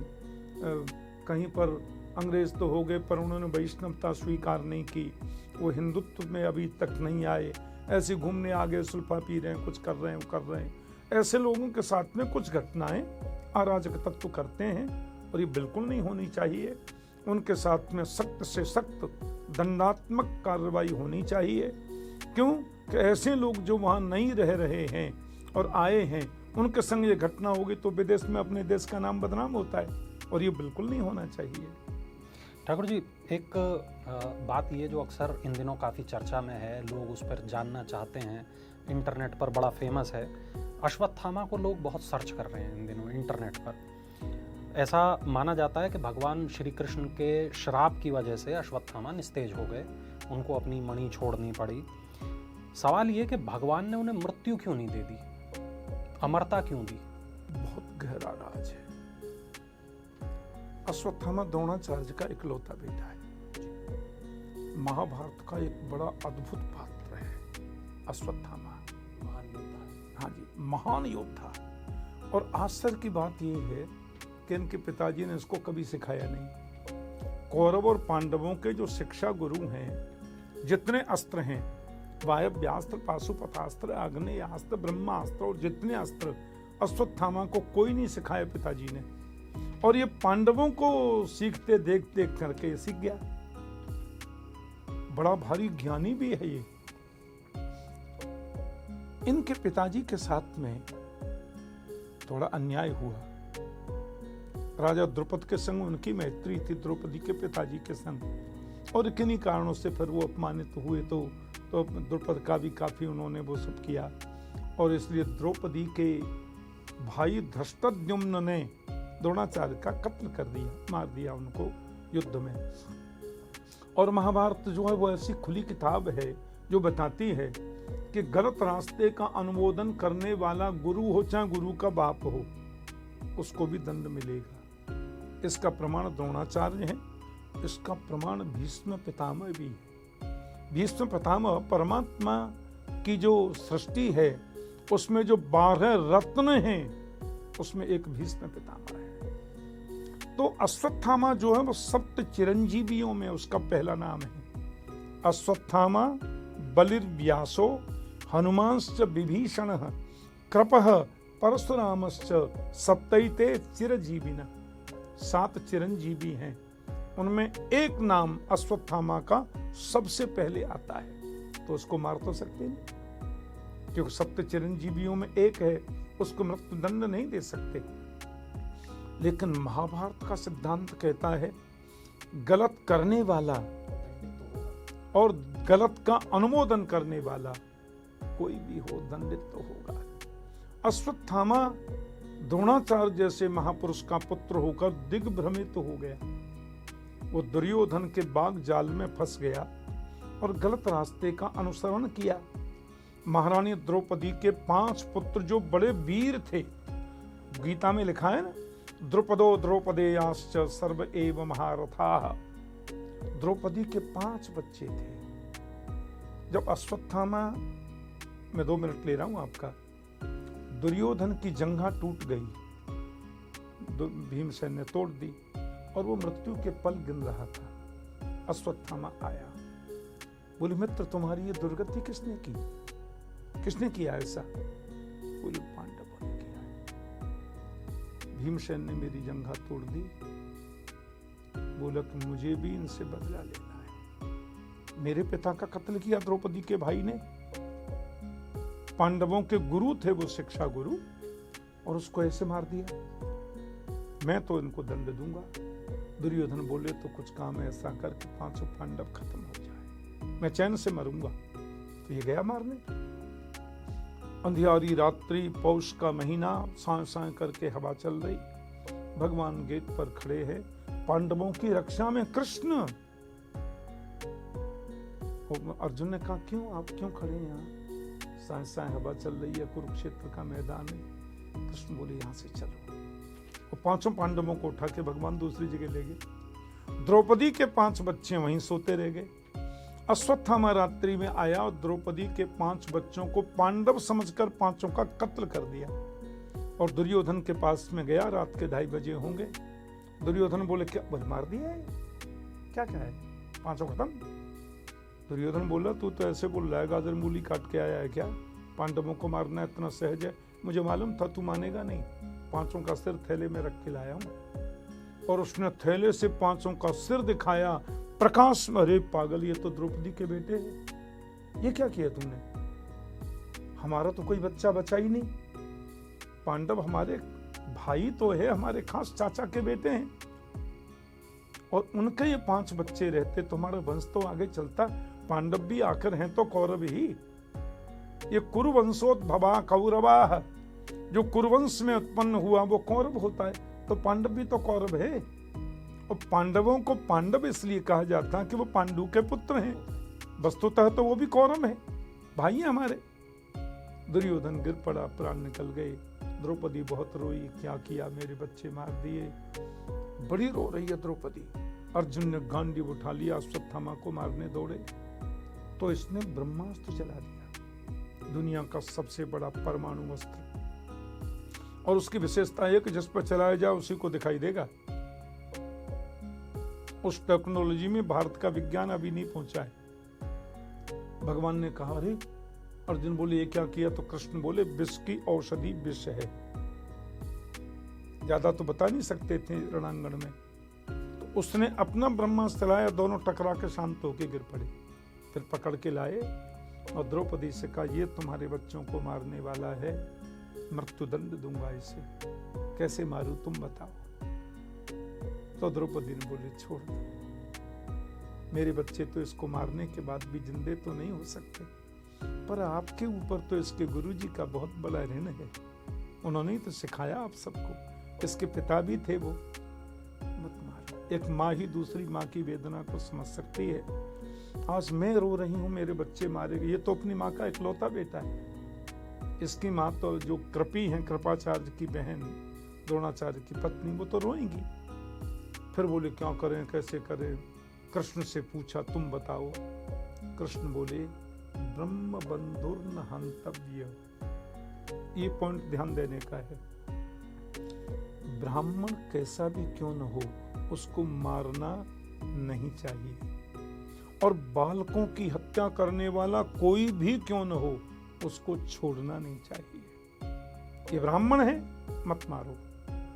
ये बाल हत्यारा है, मत छोड़ो। मारो भी मत, छोड़ो भी मत, मारो भी और छोड़ो। अर्जुन ने तो गीता सुनी है कृष्ण से। अर्जुन ने भरी सभा में उसकी आधी दाढ़ी मूछ मूड़ दी और उसके मस्तिष्क में जो ब्रह्म तेज की मणि है, मणिम जहार मूर्धन्य, उसके माथे से मणि को छुड़ाकर धक्के देके निकाल दिया। और ये बताया कि समाज में जिसकी प्रतिष्ठा है उसका सामाजिक बहिष्कार कर देना मृत्युदंड से भी ऊंचा है। और भगवान ने श्राप दिया, तुझे शर्म नहीं आती? 5 बच्चे मार दिए, क्या बिगाड़ा था उन्होंने? अतिरथी से लड़ते तुम अतिरथी हो तो अतिरथियों से लड़ो। सोते हुए बच्चे मार दिए। सोते हुए को मारना, बच्चों को मारना, गऊ को मारना, नारी को मारना, पीठ पीछे मारना, ये तो जघन्य पाप है। और उसको भगवान ने श्राप दे दिया कि तू तो अश्वत्थामा, तब से वो घाव उनका भरा ही नहीं आज तक। और एक संत मुझे बता रहे थे, मैं 2 मिनट आपका ले रहा हूँ। कुरुक्षेत्र में मैंने बहुत कथाएं की हैं गीता जयंती के अवसर पर, और वहाँ जयराम विद्यापीठ के तत्वावधान में। तो मुझे एक संत मिले, संत बहुत आते मेरी कथा सुनने के लिए। बोले ठाकुर जी, ये बात 25 साल पहले की है। बोले मैं ब्रह्म सरोवर पे बैठा था, रात के 2:30 पौने 3 बज रहे थे, तो मैंने देखा आंधी सी आई कुछ सेकंड के लिए, और ऐसा लगा कोई साई करके निकल गया वहां से। मैंने कहा कौन था? बोले दूसरे दिन में फिर बैठ के 2:30 बजे तो मुझे दिखाई दिया, बड़े पैर, बड़े लंबा शरीर उसका, कोई आदमी, एक पैर यहाँ एक वहां एक वहां, फर से निकल गया हवा की तरह। अरे मैंने कहा ये तो कोई है, इतना लंबा आदमी। बोले ब्रह्म सरोवर को उसने 2 डग में पार कर लिया, ऐसे और ऐसे और ऐसे। तो बोले मैं भी जिद्दी महात्मा में बैठ गया, मैंने कि नहीं मैं तो देखूंगा। तो एक दिन फिर आए, मैं गिर पड़ा। बोले आप कौन है बताइए? इधर मत बैठा करो, ये कह के निकल गया। तो बोले मैं बिल्कुल दिन भर कुछ खाया नहीं और यही सोचता रहा आप कौन है, मुझे दर्शन दीजिए, नहीं मैं ब्रह्म सरोवर में कूद के मर जाऊंगा। ठीक 2:30 बजे 2:35 पर फिर वही 5 सेकंड की आंधी सी आई, वो आने लगा तो वो मैं गिर पड़ा जमीन में। बताइए, मैंने ऐसे देखा तो उसने कहा मैं अश्वत्थामा हूँ और मेरा घाव 5000 वर्ष हो गए, अभी तक भरा नहीं है। कृष्ण ने मुझे शाप दिया है। फिर मैं जब उनके चरणों में गिर पड़ा तो बोले तो रोज भारत के तीर्थों का जल और वहां की रज अपने माथे से लगा तो बाल हत्या के पाप से शायद तू मुक्त हो जाए। मरेगा तो है नहीं क्योंकि तू चिरंजीवी है। तो मैं बद्रीनाथ से चलता हूँ और ठीक 4 बजे मैं रामेश्वरम पहुंचता हूँ, सवेरे 4 बजे। तो इन सब तीर्थों का जल और हाथ में खप्पर लगा था, बोले इसमें सबकी रज है, लगाते हुए निकलता हूँ। तो बद्रीनाथ से चलता हूँ मैं 2 बजे और 4 बजे रामेश्वरम पहुँच जाता हूँ, सब तीर्थों को प्रणाम करते हुए। महात्मा बोले ठाकुर जी कैसा दिव्य उसका चेहरा। बोले मैंने बाल हत्या की है, 5 बच्चे मारे, इतना तो इसलिए चिरंजीवी हैं, मर तो सकेंगे नहीं, परंतु भारतीय परंपरा के अनुसार जघन्य पाप तो हो गया, उसका प्रायश्चित वो कर रहे हैं। ठाकुर जी, इसी को लेके एक और सवाल है। एक और नाम बहुत इंटरनेट पर सर्च किया जाता है, कल की अवतार। हाल फिलहाल में एक फिल्म भी आई थी, तो एक सवाल तो मेरा ये कि क्या आपने वो फिल्म देखी, और दूसरा सवाल मेरा ये कि हमारी किताबों में कल की अवतार को लेके क्या कहा गया है? देखिए, पहली बात तो वो कल की भगवान के ऊपर जो फिल्माई गई पिक्चर है वो मुझे देखने का अवसर नहीं मिला, पर मैं देखूंगा मिला तो। कल की भगवान का 24वां अवतार होगा, हुआ नहीं अभी, होगा। भगवान बुद्ध 23वां अवतार हैं जो 2500 वर्ष पहले हुए थे, और भगवान कल की 24वां अवतार हैं जो होंगे। हमारे यहाँ 4 युग हैं, सतयुग, त्रेता, द्वापर, कलयुग। कलयुग होता है 4,32,000 वर्ष का, द्वापर होता है 8,64,000 वर्ष का, त्रेता होता है 12,96,000 वर्ष का, सतयुग होता है 17,28,000 वर्ष का। तो 4,32 सब में जोड़ते जाइए। तो कलयुग का जब अब जैसे 5,573 वर्ष, तो हमारे यहाँ संकल्प में बोलते हैं कलयुगे कली प्रथम चरणे। कलयुग के प्रथम चरण का नाखून निकला है अभी, 4,32,000 वर्ष का कलयुग है। तो 4,31,000 90,000 4,31,000 वर्ष के बाद 90 वर्ष और आगे निकलेंगे, तब कल की अवतार होगा। और वहां लिखा है संभल ग्राम मुख्यस्य, संभल ग्राम के मुखिया के घर भगवान कल के रूप में अवतरित होंगे, और जो विधर्मी हैं, जो अधर्मी हैं, उनको अपनी तलवार से दंडित करेंगे, और उसके कुछ समय बाद सतयुग आरंभ हो जाएगा।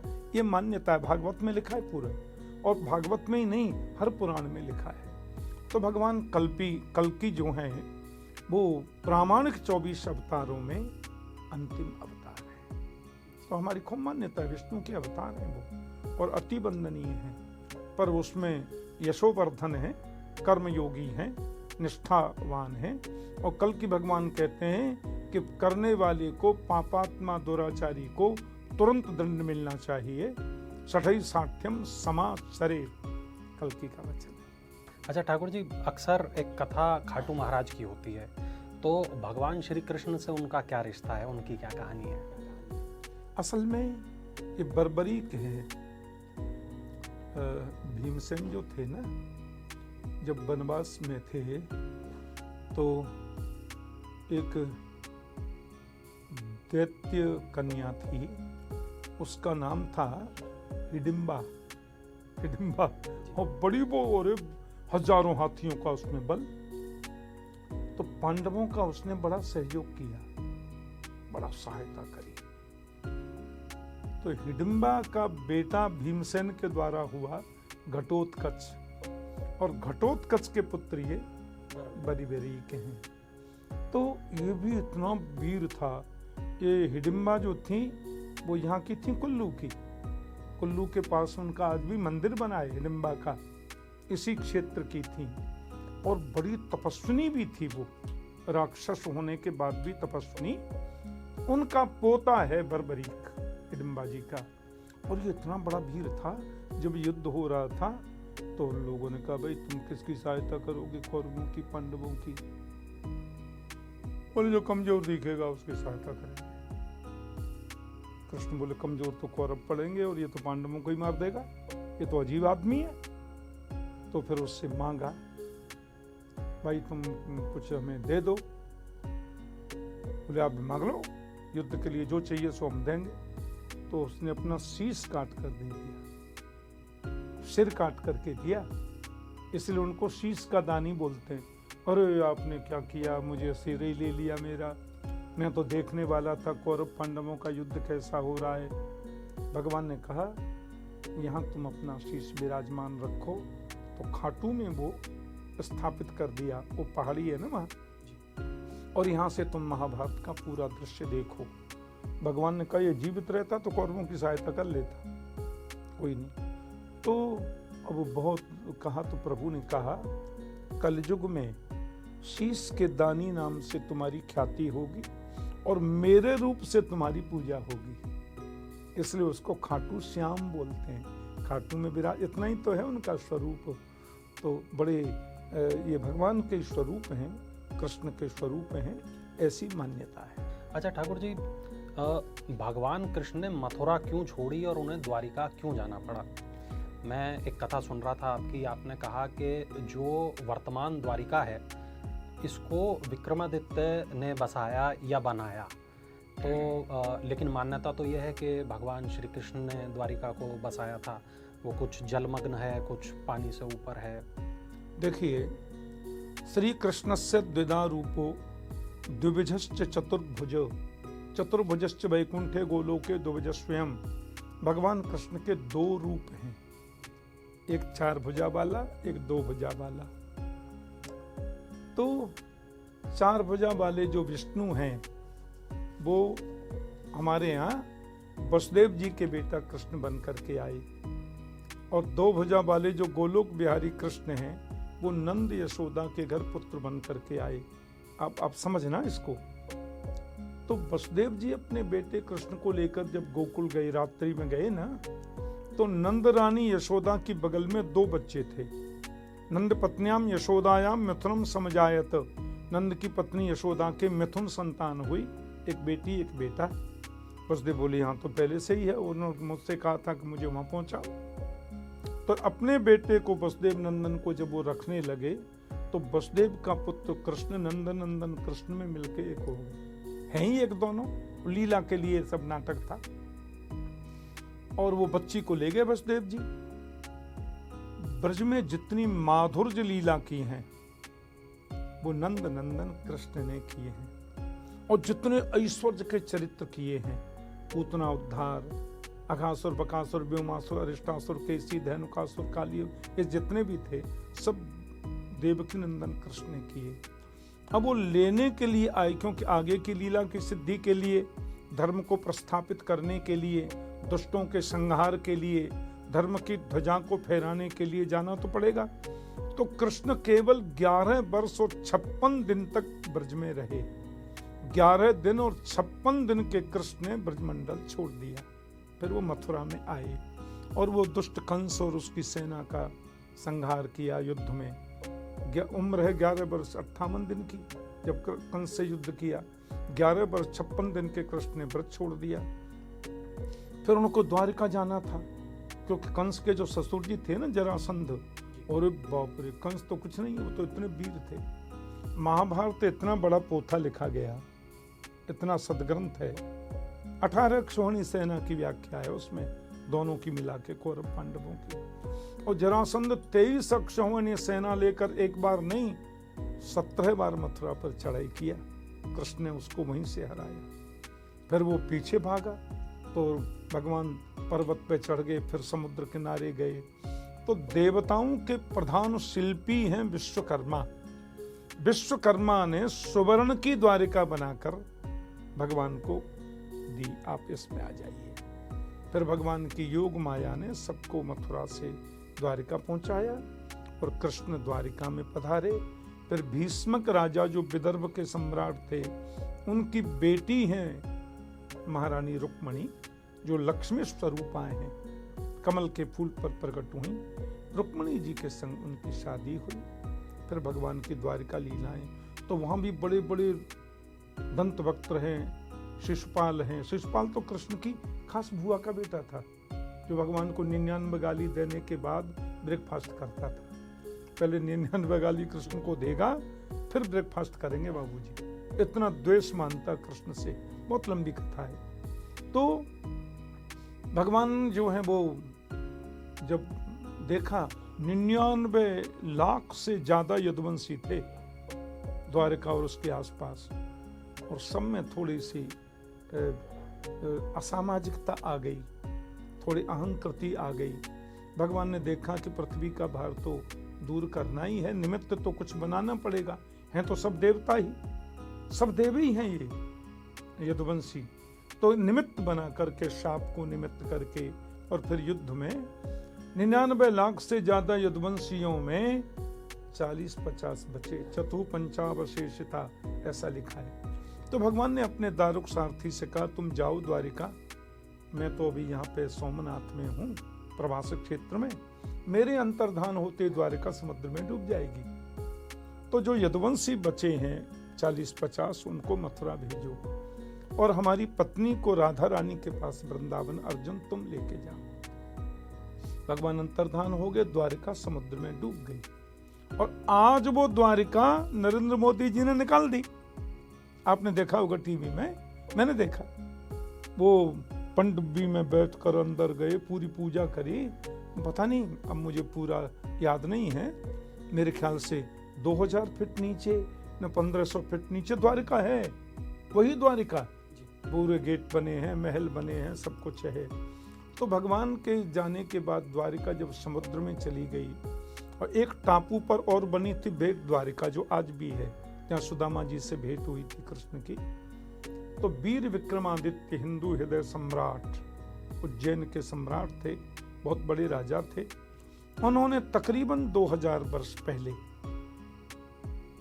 द्वारिका जी के उस स्थान पर, वो तो डूब गई समुद्र में, वहीं पर द्वारिका को बनाया कि भगवान की पूजा यहाँ हो, 4 धाम में एक धाम यहाँ हो। फिर आदि शंकराचार्य जी महाराज, जो तकरीबन 1700 वर्ष पहले जिनका प्राकट्य हुआ, उन्होंने 4 धामों में द्वारिका वहीं स्थापित करी। भगवान द्वारिकाधीश जो वीर विक्रमादित्य ने बनाई है, वो उसी के बिल्कुल पास है। ये किनारे है, वो समुद्र में, जल में है। और मुझे कोई कह रहा था, मुझे याद नहीं, कि शायद वो प्रकट हो, कुछ ऐसी विधा बने। अच्छा ठाकुर जी, बिल्कुल एक आखिरी सवाल। अक्सर ऐसे किस्से, ऐसी कहानियाँ सुनने में आती हैं कि कोई बच्चा अचानक किसी हलवाई के पास पहुंचा और उसने कहा कि मुझे कुछ खिला दो। कोई बच्चा कहीं किसी साधु के पास पहुंचा, बोला मेरे को पानी पिला दो, बड़ी प्यास लगी है। और उसके बाद पता चला कि साक्षात ईश्वर वहाँ आ गए थे। वो क्या किस्से हैं? हमारे वृंदावन के श्री बांके बिहारी जी की बड़ी कथाएं हैं ऐसी। असल में बांके बिहारी जी ब्रज के बड़े लाडले ठाकुर हैं। हमारे यहाँ सिद्धांत है, ये जो मूर्ति पूजा की विधा है ना, ऐसे नहीं है। वैदिक मंत्रों से बाकायदा प्राण प्रतिष्ठा होती है, भगवान की स्थापना होती है, और पूजा करने वालों से यदि उनकी पूजा निष्ठा से है तो भगवान बातें करते हैं। ऐसे ही एक सेठ जी बेचारे बिहारी जी के मंदिर में, उनकी मिठाई की दुकान थी, और मुझे कोई कह रहा था उनके परिवारी जनों की आज भी है दुकान। वो बिहारी जी के पीछे खड़े होकर भजन गाता, पद गाता और कहता, कभी मेरी मिठाई भी खाएंगे, कभी मेरे यहाँ भी आएंगे। तो बिहारी जी पहुंच गए उनके यहाँ मिठाई खाने। क्या खाना है? जलेबी दे दो। पहले तो समझे नहीं, कहाँ से आए? जलेबी दे दो। पैसे हैं? पैसे तो नहीं है, ये रख लो। कड़ूला उतार के दे दिए। कड़ूला पहन रखे थे ना सोने के, उतार के दे दिए और बोले, मैं कल आऊंगा ना बाबा तो पैसे दे जाऊंगा, मेरे कड़ूला दे देना। फिर इतने में बिहारी जी में घंटी बज गई मंदिर में। ये भागे। इसने कहा बच्चा कौन था? एक जलेबी खाई और बाकी छोड़ गया, भाग गया। ये वहां पे जाकर के बैठ गए। फिर पर्दा खुला, पुजारी जी बात करते थे, लाला कड़ूला कहाँ है? कुछ नहीं बोले। हमने पूछा आपसे, वो आपके सुवर्ण के कड़ूले कहाँ हैं? हीरे जड़े थे उसमें। डांटी थोड़ी पुजारी जी ने, पुत्रवत भाव रखते हैं ना बाल रूप में। बोलो दुकानदार। दुकानदार सामने ही खड़ा था, रोज आता था मंदिर में। यहाँ तुम्हारे यहाँ कोई कड़ूले? ये रे महाराज, मैं तो लेके आया हूँ। बिहारी जी गए थे तेरे यहाँ। और वो तो बेचारे इतने रोए सेठ जी कि वहीं गिर पड़े और वहीं पधार गए। मेरे घर आ गए बिहारी जी। ऐसी एक मालिन की बेटी थी, वो बड़े अच्छे पद गाती थी। बिहारी जी में आकर के पद गाती तो मंदिर जैसे ही बंद हुआ, 12 बजे बंद होता है ना, 12 से 4 बजे तक बंद रहता है। बंद हुआ और वो बच्ची गा करके गई। बिहारी जी उसके पद सुनते सुनते उसके बगीचा चले गए। अब गुलाब के फूलों में कांटे होते हैं। अब वो पद गाते गाते उसमें ऐसे डोल रही है और बाल रूप बांके बिहारी जी उसके पीछे पीछे चल रहे हैं, पद सुन रहे हैं। पद माने भजन। समय हो गया, भागे मंदिर में, आए, खड़े हो गए। पुजारी जी ने कहा, धोती कैसे फट गई? पीताम्बरी फट गई है। ये पटका क्या बात है? कहाँ थे? बोले वो बाबा वो खड़ी है ना लाली पीछे, हमारे यहाँ लाली बोलते हैं बच्ची को। ये बहुत मीठो गाव है बाबा, इसका भजन सुनने हम गए तो गुलाब के फूल में कांटे हैं, उससे फट गई पीताम्बरी। उसको बुलाया, बेटी लाला गया था तेरे यहाँ। अब वो तो रोबे से रोबे बेचारी। ऐसे बांके बिहारी जी के बहुत चमत्कार हैं, महापुरुष बताते, हम सुनते रहते हैं। और बिहारी जी के चमत्कार करके कोई ग्रंथ भी है शायद, मैंने पढ़ा नहीं, सुना। उसमें बड़ी बड़ी मीठी लीलाएं हैं, 400 वर्ष पहले की, 300 वर्ष पहले की। ठाकुर जी, आप जिस क्षेत्र के रहने वाले हैं, उस पूरे क्षेत्र में अमर उजाला बड़े लंबे वक्त से उसका प्रचार प्रसार रहा है, तो अमर उजाला के साथ आपका रिश्ता कैसा रहा, उसके बारे में बताएं। मेरे घर रोज अमर उजाला आता है मेरे घर में, और हम शैशव काल से, बचपन से अमर उजाला तो निश्चित आता है। मेरे पिताजी, मेरे दादा सब पढ़ते थे, और पहले शुरुआत उसी से होती थी, नादो करके।